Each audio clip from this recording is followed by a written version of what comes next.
من نیومدم امروز راجع به اقتصاد کشورم بدی بگم. خیلی زشت آدم پشت سر مرده حرف بزنه. واقعا اقتصادی که من زنده توش زیر خط فقرم، ولی اگر دیمو بذارم تو بانک سود ماهیانش بالای خط فقره. یعنی مرده من از زنده من خوشبخت‌تره. من مستاجرم و دارم اجاره میدم مبلغی رو که وقتی من محصل بودم بابام باهاش خونه خرید. من ماهی خونه دارم اجاره میدم. عید هر یک دونه پسته 5000 تومنه و هر کیلوگرم گوشت گوسفندی 1 کیلوگرم اسکناس 1000 تومنیه.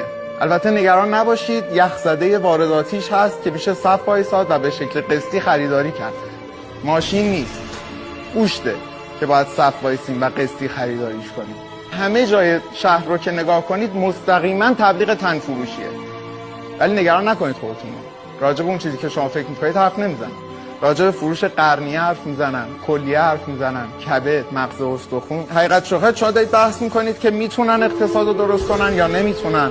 اما از نظر من برخی از مسئولین وسط هستن که اصلا نمیخوان. میدونید چیکار کردن؟ دستور دادن که تو تبلیغات تلویزیونی مرغ نشون ندید.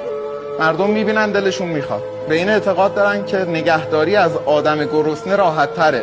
بعد ما این همه سختی رو داریم تحمل میکنیم، این همه مشکل داریم. برای چی؟ چون ما وابسته نیستیم. وابسته نیستیم. ما گوشتمون از برزیل و هند میاد، برنجمون از پاکستان و تایلند میاد، ما گردو از چین داریم میاریم. ما یه موقعی گرونترین اینا رو صادر میکردیم، الان ارزونترین و بیکیفیت ترینشون رو داریم وارد میکنیم.